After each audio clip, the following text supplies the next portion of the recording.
Hey Kev, let's follow this trail over here. This looks like there might be something waiting down there. All right. Hey, wait a minute. Do you hear that? Yeah, I thought it was just me. What the heck is that? I don't know what that is. Whoa, do you smell that too? That's unbelievable. Hey, look. What the? Hey, look, those branches are moving over there. What the heck is that? Holy cow, is that what I think it is? Look at that thing. Oh my God. It's a freaking Sasquatch.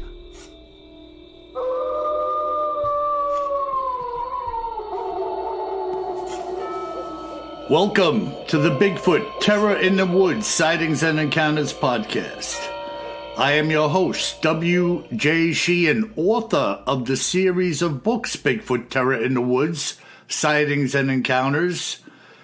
10 volumes to date. And by the way, Volume 10 is now available in audio format. So we've got 10 books, paperback, ebook, and Kindle on Amazon. And we've got 10 books at Audible, iTunes, and Amazon as well. So go out there and buy 1,000 copies. And now, may I introduce you to my brother and co-host, KJ Sheehan. Kev, how are you? I'm doing great, Bill. How about you? Pretty good. You know, and just in reference to the books, somebody sent me a little email that when will your paperbacks be available? And I said to myself, man, this person must be hitting a shine in the shed. because all of these books have been out for years on Amazon. All you got to do is type in the title, Bigfoot Terror in the Woods, Sightings and Encounters, and you scroll through. They don't necessarily have them all in order. You got to kind of go through Volume 1, Volume 2, whatever. And the Audible books, of course, you could get directly through Audible, which is a division of Amazon. And most of them are available on the Amazon site as well. Now, my friend Philip the other night told me that Volume 10 was not there. But I guess there's a lag time between its approval and getting on the Amazon site. But it was on the Audible site. And he downloaded it. So yeah, and like you're hinting at, Bill, they are a little hard to find sometimes. Like anything else on Amazon, you know, when you type in that you want a 16-ounce Yeti mug blue, sometimes that comes right up. Sometimes you got to scroll through 25 other things before you find it. Yeah, I don't know why that is, because it asks you to search, right? Yeah, I mean, I'm sure part of it is maybe there's paying for it to pop up sooner, you know, like a placement, advertisement. And you see that on Amazon where it says sponsored, you know, when the first thing that comes up is usually sponsored. Somebody paid for it to come up first in the search. Mm-hmm. Mm-hmm. And then also, I don't know, however their algorithm works related to Bigfoot. Mm-hmm. Mm-hmm. Yeah, and it's that way, right? I mean, yeah. But just be patient, folks. Hunt around; you will find them. They are all there, like my brother said. Yeah, and they're good. You know, for those of you who are new to the podcast, new to me, new to my brother, the books I have put out are each chapter or segment is an encounter. I don't try to overly embellish anything. I try to be as factual as I can. In fact, I was doing an interview with a fantastic encounter in Georgia with a fella the other night, and I'm going to get back to him. A lot of these interviews are 2 sessions, 1 session, 2 sessions, sometimes 3 sessions. And, you know, I told him, he said to me, don't you record these things? And I said, no. I take pretty much like a shorthand set of notes, and then I go back in and I write them out. So I said to him, it's not my intention to get every dot and dash in the right place when I'm doing these things. What I'm trying to do is just convey overall what had happened and some of the circumstances surrounding it. And then I share them with you in these books, as I will do today with the account that I'll bring to the table. So that's the way it is. You know, I think I told you once before, Kev, that I really don't read many of the praises or criticisms, you know, in regards to people talking about, you know, a rating. But one day a woman said, these books sound like they're all written by the same person. And I just sat there shaking my head, and I said, yeah, they're written by the same person. It's me.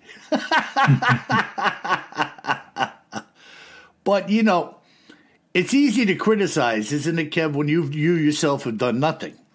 Well, and I don't, you know, I just think, you know, there's views out there, and we like them all. You know, constructive feedback is good. Yeah. You know, and great feedback is even better because it Yeah. keeps us going, you know, and we like to have the positive reinforcement. But, you know, people have given us constructive feedback on the podcast over time, and we've taken it and we've made modifications to how we do it. So, Yeah. but, Yep. you know, there's also, you can't please everybody. And each episode, like each one of your stories, is different. It goes a different way. Like we didn't know when we just got started that we were going to be talking about the books, right? Like we're not scripted, folks.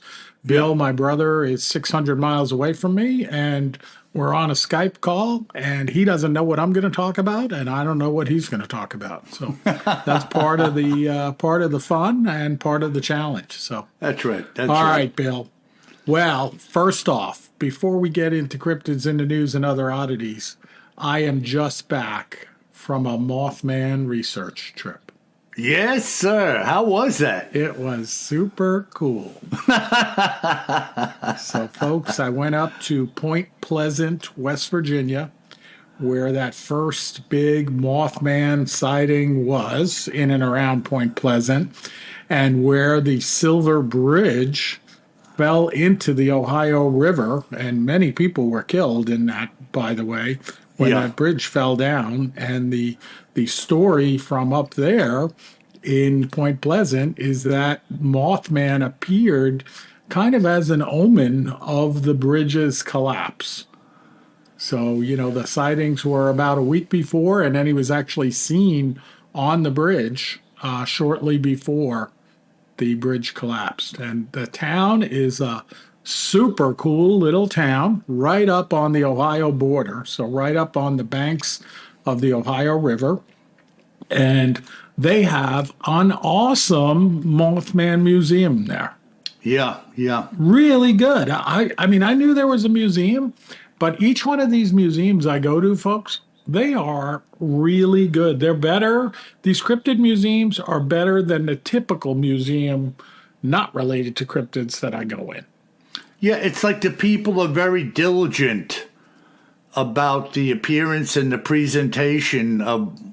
It's important to them. You can tell it's important to them. Great description. Diligent, Bill. So I'll describe it to you a little bit, folks, and I'll put some pictures up on our website, BigfootTerrorInTheWoods.com, under episodes, and this will be under episode 221. And we'll put up a couple of pictures. But outside of the museum, right in downtown Point Pleasant, there is this stainless steel sculpture of Mothman.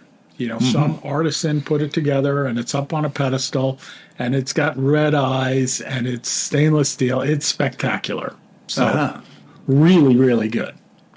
And that is in the middle of a street that's next to the side of the Mothman Museum. And when you look up into the second story windows of the Mothman Museum, there's a man in black looking out the window at you by the museum. Super cool. So Yeah, they yeah. got the Man in Black up there, and then when you go in the museum, of course they have a gift shop and stuff like that with some pretty cool stuff, by the way. And then you pay admission to get back into the museum, not the gift shop. And by the way, it's very reasonable. It was like $4.99 to go in. Okay. And they got you. Like some of the places I've been to are like $15 because they know you came all the way there. You're not going to not go in the museum, right? Right, right. So I applaud these folks because it's $5 basically to get in, and it's pretty darn big. They have like all kinds of pictures and every single news article from around the globe of anything covering Mothman. And then they have a little theater that you go and sit down, and there's a rolling film about 15 minutes long where they're interviewing all of the different people that originally saw Mothman up there in West Virginia. Yeah. So yeah. you sit down and you see the interviews, and then, of course, there's quilts people have made of Mothman that are pretty spectacular, and costumes, and I mean, you name it, it's there. And I told the guy, running it, I said, this place is fantastic. Really good. Hey, Kev, how many people, if you know, actually witnessed or were said to have witnessed the Mothman on the bridge? I don't know on the bridge how many, but there were, like in the interviews, probably a dozen to 15 people that were interviewed that saw him back then. And a lot of these people were prior to the actual bridge collapse. Yeah, during the first couple of weeks. Yeah. Yeah. Like the first ones, if you remember, were down south of Point Pleasant in a town, I think it's called Clendenin, if I'm pronouncing it correctly. Mm-hmm. And that's where the 3 grave diggers, they were out digging a grave in the graveyard in Clendenin, and they saw this thing fly down right over their heads and look at them and keep flying on out of the graveyard. But I can't even imagine that happening. Well, I sent you a picture, Bill, when we got there. It was a full moon.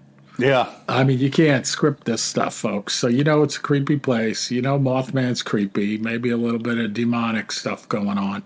And right over the hill, looking towards Clendenin, is this full moon with the wispy clouds across it coming up over the hillside. I was like, yeah, yeah, it gets your mind going. This is gonna be good.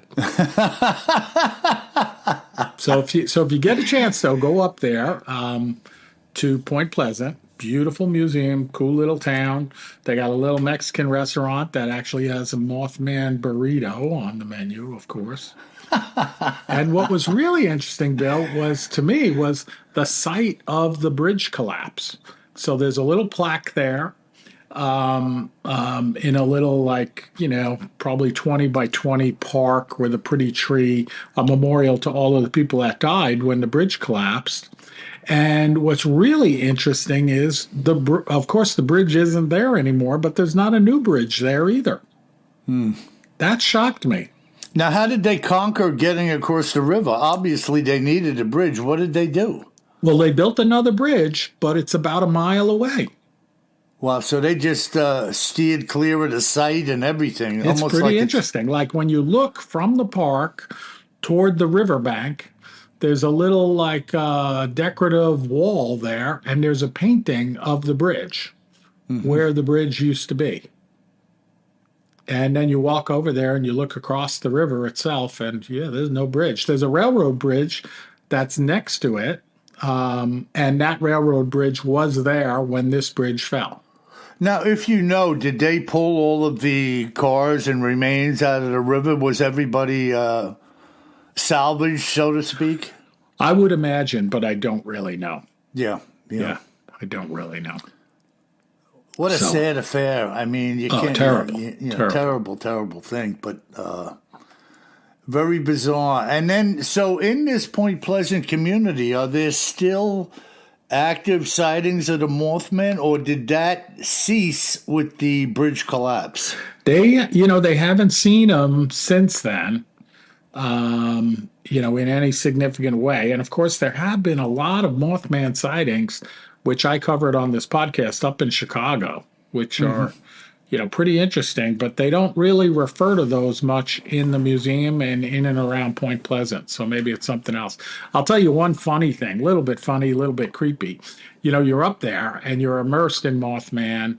You got the full moon the night before. You're up there in the town. You're looking at all this stuff. And then you look up and you'll see, like, I'd see a turkey vulture soaring by itself. And I'd be like, what the heck? Oh, at first you're like, is that a Mothman? Like, what is that? I'm not kidding. Yeah, I know. I believe it. You're like, what the, Yeah, and so when you look up at a turkey vulture, they have a pretty good profile. And now you're trying to estimate, is this very high? Is it low? To differentiate between, what would be a huge Mothman figure and or a turkey vulture with an 8-foot wingspan. Or exactly. And it's up there on the sky by itself, and you're like, what the, and especially we were coming into town and you don't usually, like, we have a lot of vultures down here in the South and you don't usually see them flapping.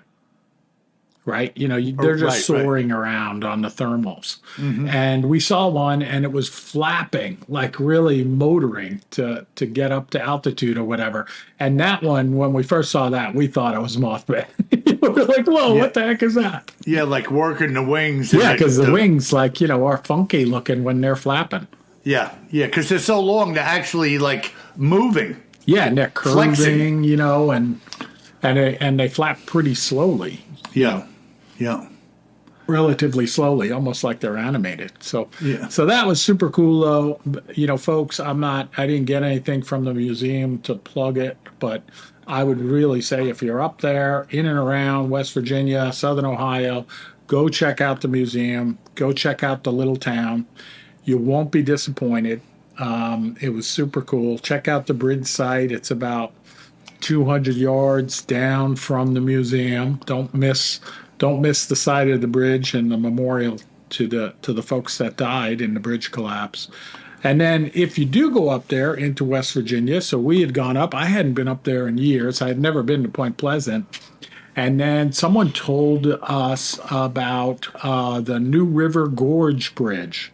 So no relation to Mothman, but super cool to see. It's a national park called New River Gorge, and there's an arch bridge, and it's the longest steel arch bridge in the world, or it was until 2003 when they built one in China, in Shanghai, called the Lupu Bridge.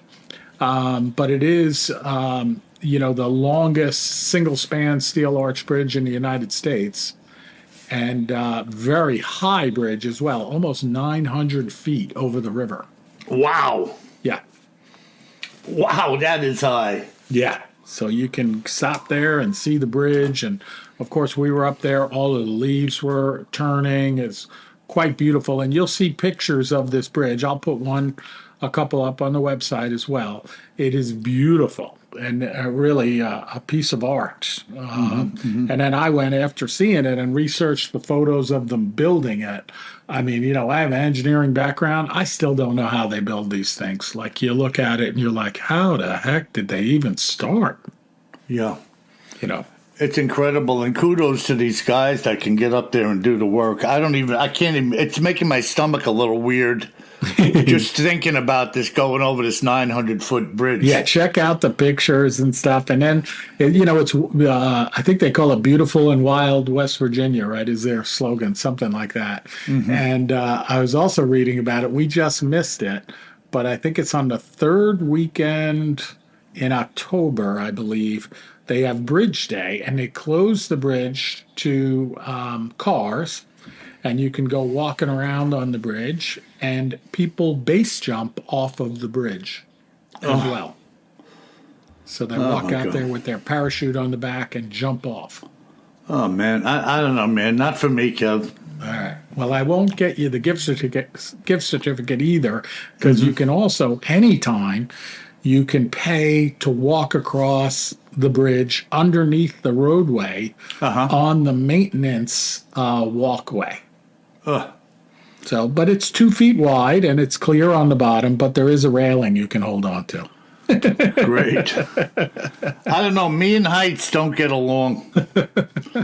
You sure you don't want the gift certificate for Christmas? Yeah. Well, you could give it to me. I'll just pass it on to somebody else I don't like. I know we haven't talked in a while, but I just wanted you to have this. Make sure you hold on tight. Bye now. Awesome. All right, Bill. So, folks, I hope that's interesting to you to hear about Point Pleasant. I know we have covered Mothman extensively, both this encounter on the podcast and some of them up in Chicago as well. So it wasn't my intent to repeat that today, but I did want to tell you a little bit about Point Pleasant and Clendenin and my experience up there in the last couple of weeks. Wow, incredible, Kev. Good stuff. I want to mention something, too. This has nothing to do with Mothman, but I want to bring it out there before I forget. When people talk about Bigfoot and evidence and why there aren't more sightings and this and that, I'm tired of all of that diatribe because from what I hear, there's plenty of sightings and evidential finds. And I want to give kudos again to a friend of the podcast and a personal friend of mine, Dave in Oregon. Dave, I know you're out there. Love you, bro.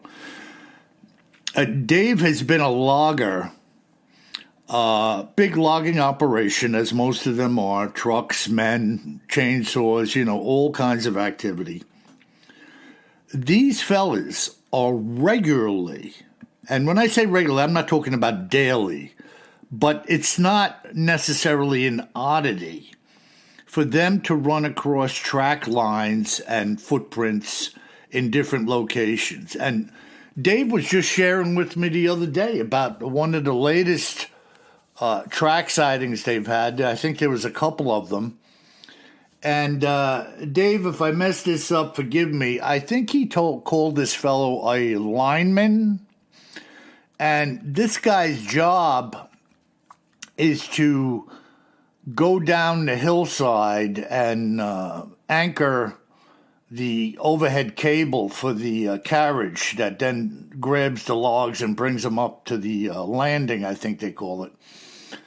And when they finish in a segment, he's got to go back down to the bottom and refix this line. So they're moving over like in straight lines, so the cable runs pretty much above their work area. And after this last finding of these tracks, this guy is legitimately freaked out. Like, he's got to go down there in the dark. They're starting up like 4 a.m. in the morning or something. He's got to go down in the dark on a hill. This is not a parking lot. There's debris. He's alone. I don't think he's armed. And after seeing the prints, the guy is legitimately freaked out about having to walk down in the darkness of night in this area where they have seen all of these footprints. And so these folks, these guys are seeing and experiencing what we're dreaming about and talking about and maybe doubting on a regular basis.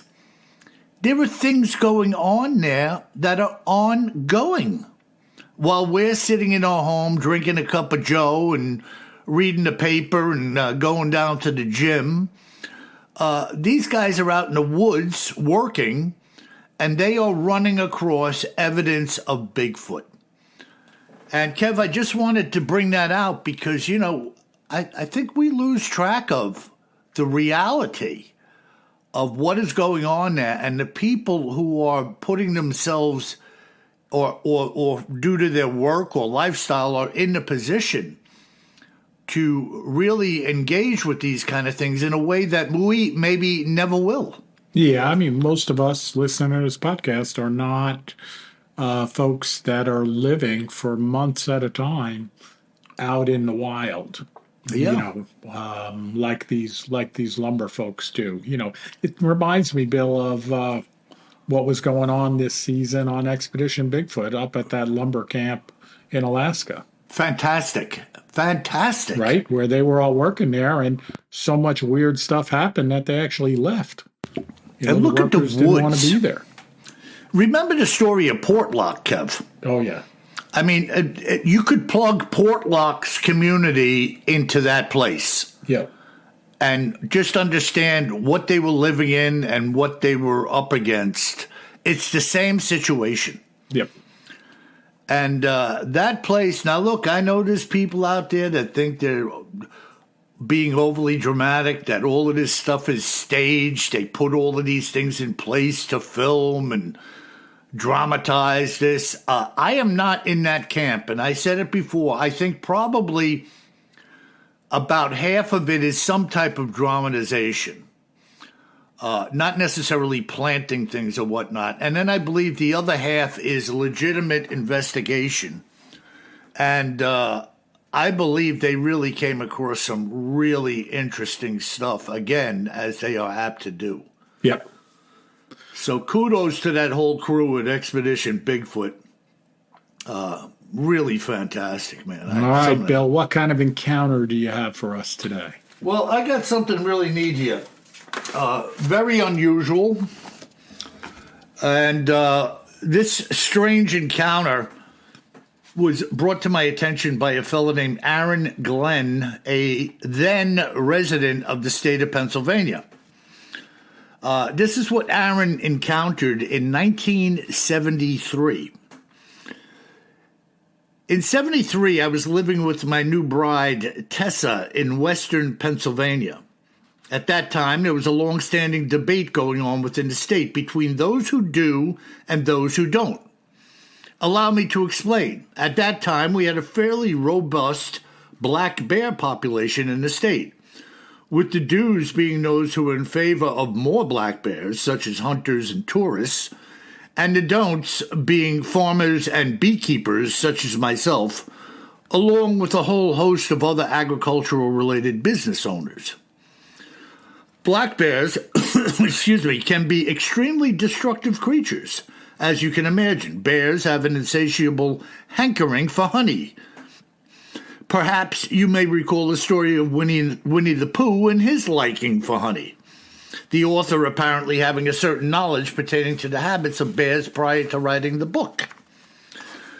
Beekeeping at the time was not all that I did, but it had grown from a hobby into producing about 20% of my income at the time. And I wasn't too keen on having anyone or anything louse that up. I had been living in this particular house for 3 years alone, with my wife having been with me for the last 2 years. That led up to the event of which I am about to tell you. Although I just told you that bears are a problem for this honey industry, I hadn't personally had a problem with them. But I knew others within the state who had through our organizational newsletters. It was well known in our town that an occasional bear was shot and buried in a ditch to protect one's hives from destruction. In our neck of the woods, it was not uncommon to hear a gunshot ring out at any time of the year, and nobody was particularly running to find out where it had come from. So it was in 73 that I went out to the hives early one morning to begin a clean-out. I had suited myself up and got my smoke pot going. I had 8 large hives located in 3 different areas of the field behind my house. My new bride was already getting her feet wet, helping me with the bees. Behind my house was what my wife called the dollhouse, which was a shed that I built to look like our own home. It was the same color, had the same green roof shingles. It had a couple of double-hung windows as well. And in reality, it was the shop I used to extract honey from the combs, and I had taken the time to make it look like something other than a shed. Having taken the combs that day from the first 2 sets, my wife was already hard at work in the dollhouse, so I went out into the far end of the field to tend to the rest of the hives. As I was approaching the last set out in the field, I could see that there were bees flying everywhere, and that the tops had been removed from the hives. As I got nearer, most of the combs were scattered around on the ground. Upon closer inspection, they and the hives themselves had been badly damaged. Of course, my initial thoughts were that now I was the one with the bear problem, and I was going to have to do something about it. I spent the rest of the morning repairing the hives, after which I focused my energy on the solution. For whatever reason, my thoughts were that the bear would come back to the hives, having been repaired, so I lashed a ladder to the side of a large maple tree near the hives and nailed some 2x12s in the crotch of the tree as a place to sit and wait for the culprit to return. That night, I took my double-barrel 12-gauge, loaded with buckshot, and I sat in the tree the entire night with nothing coming of it. After talking it over with my wife, I decided to wait a few days and have a go at it again. 4 days later, I once again climbed up into the tree to lay in wait for the honey snatcher's return. I had climbed up into the tree at 10 p.m., bringing with me my shotgun and a large flashlight with 4 D-cells that I had taped to the underside of the gun's barrels. It wasn't like you had to aim this gun, because at close range it would be more or less a point-and-shoot scenario. It was highly doubtful that I could or would miss anything at the distance I was sitting away from these hives. I remember it was at 2 a.m. on the button that I heard some crunching on the edge of the woods, and I began seeing the silhouette of something large and black coming into the field. Although I could see no details whatsoever because the flashlight was still off, it looked like the biggest bear in the state of Pennsylvania was now walking over to my hives. I waited until it was on top of them and removing the lid from one of the hives, and that's when I threw the switch on the flashlight, illuminating it, and I pulled the trigger before it or I had a chance to even think. It was a split second after the shot had hit it that I realized it was not a bear, but a giant gorilla. It reeled backwards from the impact and fell to the ground. I had the light right on it, and it stood to its feet yet again. So frightened was I by the sight of this creature that without hesitation I squeezed off the second barrel, hitting it squarely a second time. Again, the monster fell to the ground, and I broke the barrel frantically to load 2 more shells. With my adrenaline pumping and in my haste to reload quickly, the heavy flashlight broke free from the tape as I snapped the barrels open. It fell to the ground below the tree, and the light went out. I was now sitting in the tree alone in the dark with a gigantic wounded creature 20 yards away from me in the field. It took my eyes a little while to refocus without the aid of the light, and when they did, I couldn't see the gorilla anymore. It was gone. Now, there was no way I was climbing down out of the tree with no light and that thing walking around wounded, so I decided to stay in the tree. About 30 minutes later, I saw a light coming across the field from my house, and I knew it was my wife. Of course, she had heard the shots and was expecting me to return, which I hadn't. I screamed at the top of my lungs, "Go back in the house and lock the doors." I saw the light turn around. I knew that she had heard me and was running back towards the house. What I didn't know was that she had called the police. About 15 minutes later, I could see flashing lights down by the house, and within moments there were several men shouting and coming into the field with flashlights. I shouted to them, "I'm over here in the large maple. Be careful, there's a large wounded animal around here somewhere." With that, their pace slowed and the lights were now moving everywhere in the field. By the time they got close to me, I was already coming down the ladder and beginning to tell them what happened. We all looked at the hive. There was quite a bit of blood on the ground where the gorilla had twice fallen. We all walked back to the house where my wife was waiting, and we sat down in the kitchen, where I had a lot of explaining to do. When I got around to telling everyone about the gorilla, you could just imagine the looks that I was getting. One of the officers said, "It's against the law to hunt bears out of season, regardless of what they're doing to your hives." I tried to lighten things up by saying, "Well, what about shooting a gorilla?" But they weren't smiling. In the morning, they had returned to scour the woods in the hopes of finding what they believed would be a bear, but nothing was found. They told me that if I was found in violation in the future, they would find me and confiscate my gun, and they left. After they were gone, my wife said to me, "Honey, did you really shoot a gorilla?" I told her what I had seen was indiscernible in known human terms.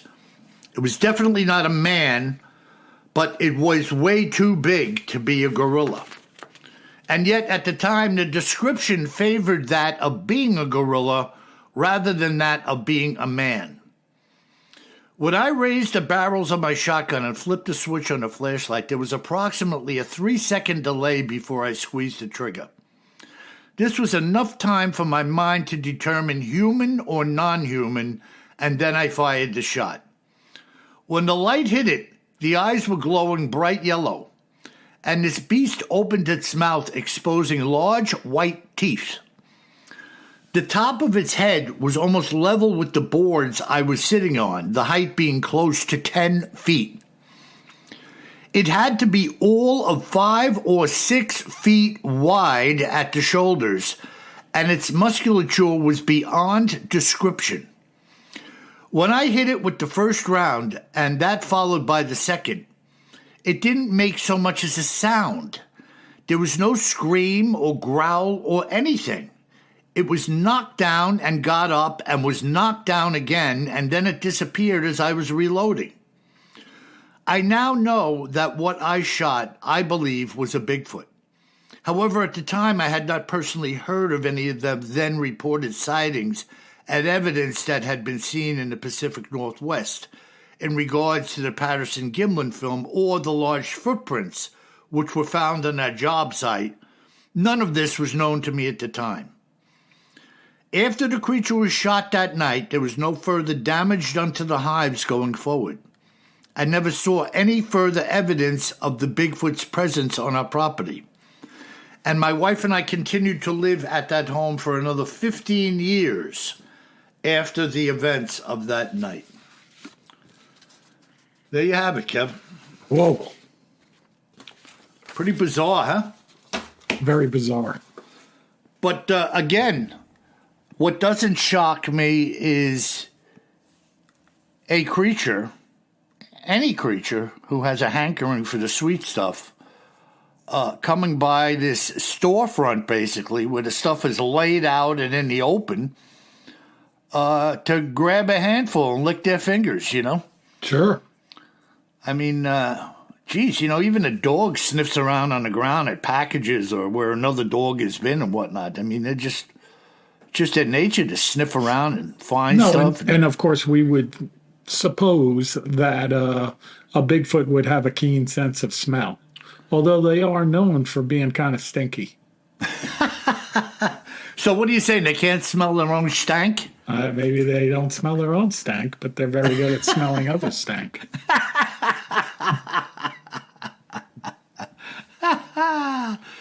Yeah, well, if they can smell them, well, look, maybe they smell themselves and they say, "Damn, I'm good."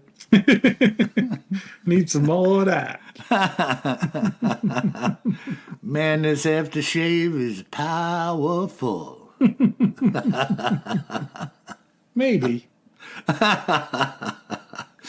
Yeah, so there you have it, the Beekeeper. That is cool.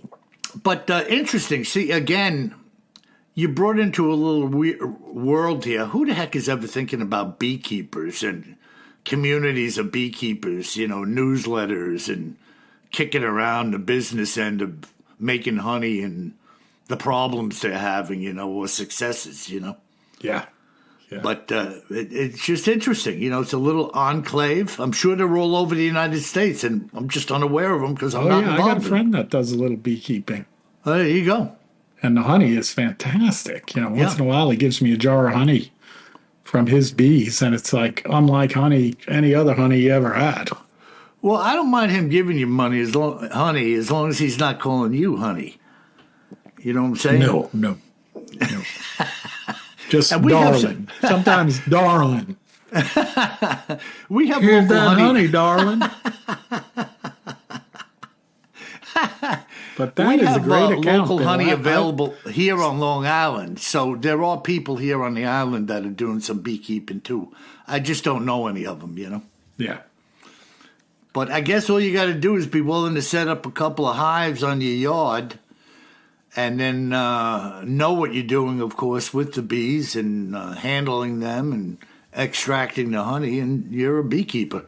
Yeah, I think it's pretty easy to get started on the small scale, but it's pretty hard, to get up on a large scale where you're trying to make some money at it. Just like, it's pretty easy to plant some tomatoes, but it's hard to be a farmer, Yeah, no doubt about it, Yeah, but it is pretty cool, and it's a good thing, too. The bees, a lot of the bees aren't doing that well, for whatever reason. Beekeeping helps the bees out a lot, as well as, getting some delicious honey. Yeah, well, I'll tell you, I got no shortage of bees around my property. Yeah. In season, I got bees, hornets, wasps. They all You got a lot of flowers, too, right? A lot of flowering, trees and bushes and flowers themselves. Yeah, I'm doing stuff to attract, butterflies and bees, and they don't bother me. No, they're great. They don't bother you. Like my friend Danny was here doing some work a while ago, and I had these big hornets. Man, these suckers were about 1.5 inches long, maybe 2 inches, and big yellow and brown hornets, and they'd be zipping around in the morning in this one area, and he was doing some pruning for me. And he said, Bill, we got a problem. These bees are... I said, Danny, they won't bother you. They're around me all the time. And I walked right over where they were flying around and started pruning one of the bushes. And once he realized that he was okay, because he's thinking they'll kill you, They could be murder hornets. Murder hornets. Did they look like they had a shoulder holster with a 44 Magnum in them? And a mean grimace? Those murder hornets are mean. Well, them murder hornets about to meet Murder Billy. Get back, Jack. I'm going to give you a piece of this. So, Kev, what do we have in our listener mail today? Yeah, we got a couple of good emails come in. One from Nick in New Zealand. He says, G'day, mates. Nope, not an Aussie, but a Kiwi. Not the fruit, just the national bird of New Zealand. The good old Kiwi bird. And he said, had to have a laugh about you guys chatting about the glowing red eyes that Kev's looking for his Bigfoot sculpture for the backyard. He said, found this on Amazon, and he gave us a link to some pretty cool battery-powered glowing red eyes. I'm going to check them out on Amazon. And he also mentions that he says, I've been here listening to your podcast since I heard a nervous Bill on Sasquatch Chronicles with Wes way back when. And he says, I love your content. Keep up the amazing work you both produce for us all. Sweet as Nick. Yeah, I read that thing from Nick. I don't know where you got that nervous from. I'm never nervous. But maybe he thought I sounded nervous. Maybe you were up on a bridge when you were doing that recording. Yeah, 900 feet, I'd be nervous. I shouldn't say I'm at 900 feet walking across a gangplank, I'm nervous. I thought you said you were never nervous. Yeah, I have to correct myself. Have to correct myself in that, All right. Ay. All right, so our next email comes in from Neil. Excuse me. He says, I've just finished reading the account in volume 4 from Northern Missouri. As I visualize myself in the situation that those hunters found themselves in, I'm left to wonder why some adult male Bigfoot exhibit aggression towards humans while some do not. In the Missouri case, it wasn't due to hunger, as this gentleman lived to tell the story. Maybe it had a toothache, something else. Whatever the reason, these accounts and your podcast have helped me a great deal as a student of this phenomena. While on vacation last week, I was lounging on the North Carolina coast while enjoying Volume 3. On the way home, my wife took a turn driving, so I finished that volume and ordered 4 through 7. Yeah. Good job. And he says, I have an account of my own to share when you get some time. Very best regards, Neil. Interesting. Yeah, well, it's like I always say, Neil, and I'll say it again. You never know the disposition of any animal, let alone a Bigfoot, Right. when you come upon them. What if they're 300 feet away and they just decide that that's too close and they start coming for you? Or 30 feet away and they just see you and turn and walk away. You have no way of knowing or judging. This is something you know nothing about. You don't know attitudes. You don't know what kind of brain they have, what kind of protective measures they instinctively will take or not take, having seen you. You don't know anything. So your best, like my friend Joey said, if you don't want to get framed, stay out of the picture. And that is some good advice, man, Just don't go there, and you'll never have to question the decision you've made. Crazy, Eka. Good stuff. All right. And our last email, this one's pretty cool, from Troy from Florida. He says, I've been listening to your podcast for a while now, and I really enjoy them. Desi, my fellow researcher, and I had a night or early morning encounter where we had whistles that moved and paralleled us. Plus, we found tracks of over 18 different creatures. Wow. We believe we interrupted a family of Bigfoot as they were traveling through the green swamp located north of Lakeland, Florida. The adults were located in the woodline to the north of the dirt road we were on. Our first indication was a whistle, which Desi had heard, and I, being a long-time hunter, simply blew off. The second time we heard the whistle, it grabbed my attention as Desi thought it might be a human in the woods.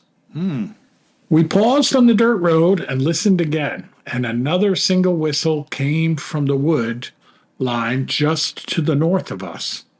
It was now evident we were being paralleled by a Bigfoot. We stopped and took out the night vision monocular. Up until then, we were using our green headlamps. As I panned the wood line with the night vision, there was a whistle followed by a crack, as if something had stepped on a branch and broke it. I continued searching the wood line with the night vision when Desi says, Troy, what's this? As I turned and looked on the dirt road, there was a footprint in the sand illuminated by Desi's green headlamp. We were both stunned. The whistles continued, and they could be heard moving off to the west. After we made measurements and took photos, we formed a theory that the adult Bigfoots were in the woodline and a juvenile Bigfoot was on the dirt road. The whistles were to warn the juvenile of our presence.